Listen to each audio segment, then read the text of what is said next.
and welcome back to That's Entertainment, the weekly entertainment show where we look at all the interesting news from last week, this week, except it wasn't last week. We haven't done an update since the 15th of December as we've been busy getting back into the swing of things. Anyway, this is the first kickoff for the new year, and I do hope you all had a good one.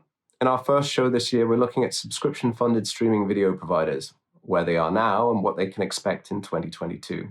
First, the good news. 2021 was a strong year for streamers, as we all know.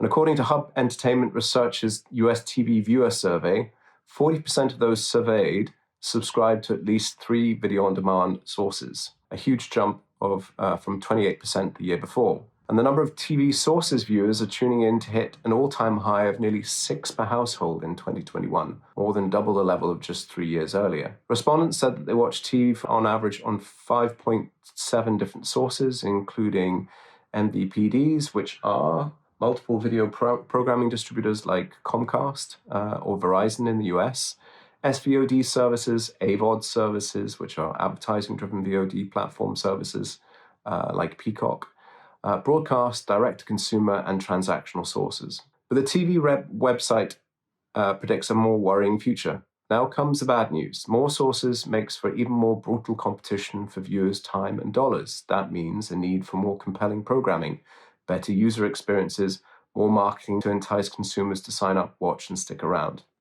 So if you're a small to mid-sized VOD platform, I think one of the things that's coming up is increasing churn rates as people get back to work and the pandemic eventually becomes endemic. So hopefully, all back in business shortly.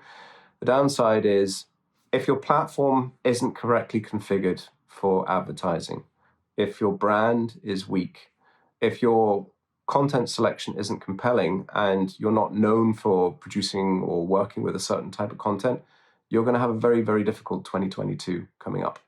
It seems that the ever-growing number of providers offering their content isn't going down well with all viewers. According to Accenture Research, 3 in 5 complain about the difficulty of finding content on streaming platforms. Aggregated services looking more like cable TV may be the future. Another problem for those SVOD providers face is that consumers are being offered access to more and more paid platforms. It seems inevitable that those viewers will need to decide which they can afford to pay for. Consequently, researchers at Deloitte predict that 150 million paid subscriptions to SVOD services will be cancelled worldwide in 2022. As the SVOD market around the world continues to evolve, it seems that the most developed of them all will face the biggest challenge from churn. As Variety reported, a net result is that in 2021, around 80% of the households in the United States had a paid SVOD subscription, with about 35% churn. Providers seeking to retain customers are spending billions of dollars annually to develop and acquire top-tier programming. But it may not be sustainable to spend so heavily, and consumers will only take so many price hikes.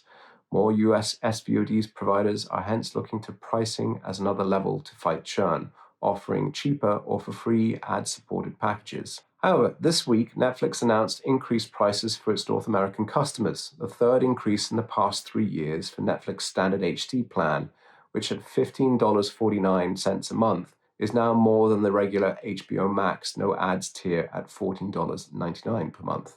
While Netflix will manage to bring new American subscribers on board throughout 2021, its US growth for the last 12 months ending in September was just 1.4% year-on-year, massively lower than its overall worldwide growth for the same period, which saw a 9.4% increase year-on-year. Last week, they announced their Q4 results, and as Deadline reported, Netflix narrowly missed subscriber forecasts for the fourth quarter, reporting a worldwide total of 221.84 million people. The year-over-year gain of 8.3 million subscribers in the period ending December 31st fell shy of the company on Wall Street's predictions of 8.5 million.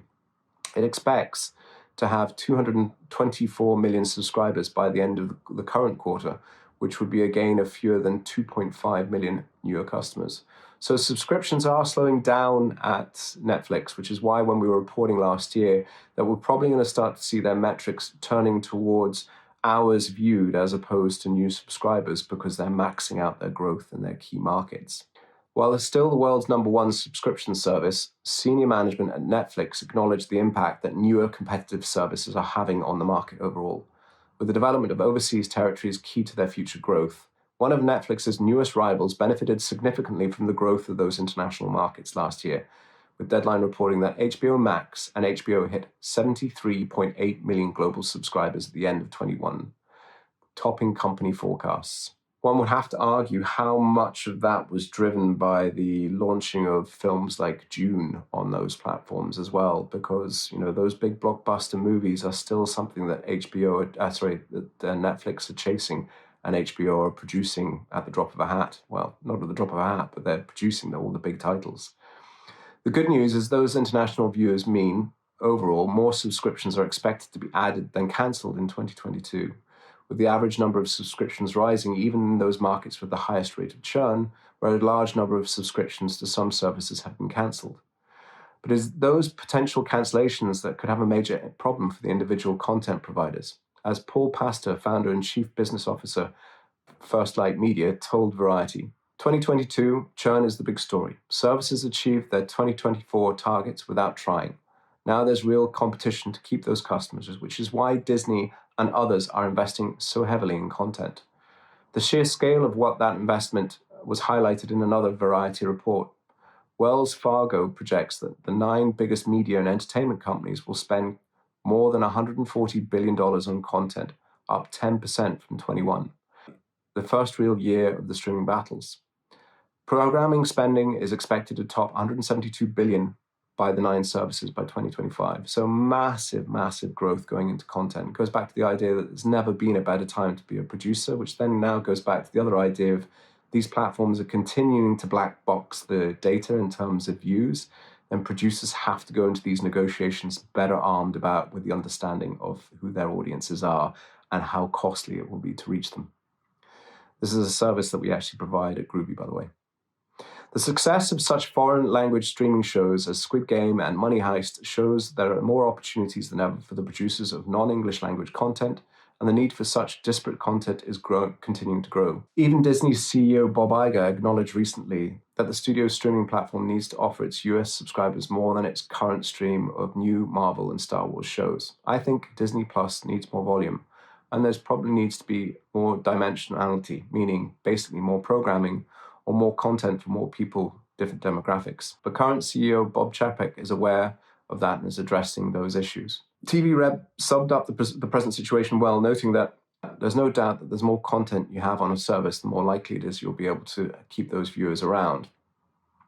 And the more ads you'll be able to serve them where applicable. In the end, though, the differentiator could just end up being whoever can do that at the cheapest price while avoiding sacrificing too much on the quality front. It'll be interesting to see how this coming year shakes out there and which services start making more obvious pivots to emphasize volume as a selling point, and whether or not that actually becomes a real advantage. So, quality over quantity is going to be the big defining factor of 2022. I would argue specialization and very good ad operations will be a major competitor advantage.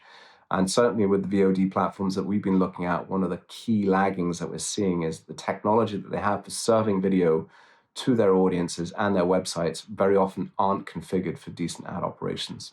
Anyway, we'll be publishing a newsletter about this as well as numerous case studies in the coming months, so do check in for that. And I'm sure this will be an interesting topic for another show soon. That's all this week. Thanks for tuning in. Remember, we publish both to LinkedIn and to YouTube, so feel free to hit that like button, share it with your friends, make sure we get the word out about all this interesting information. Really, 2022 is going to be a very important year for the entertainment industry now that we're coming out of the pandemic. Thanks and goodbye.